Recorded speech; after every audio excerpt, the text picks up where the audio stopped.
بسم اللہ الرحمن الرحیم اللہ کے نام سے شروع جو نہایت مہربان ہمیشہ رحم فرمانے والا ہے۔ قل یا ایھا الکافرون لا اعبد ما تعبدون ولا انتم عابدون ما اعبد۔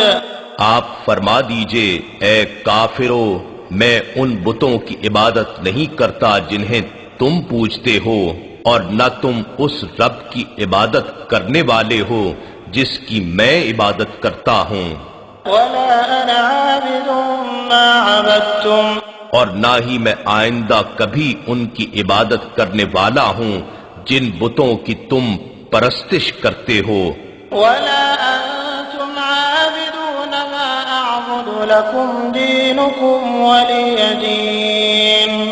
اور نہ ہی تم اس کی عبادت کرنے والے ہو جس رب کی میں عبادت کرتا ہوں، سو تمہارا دین تمہارے لیے اور میرا دین میرے لیے ہے۔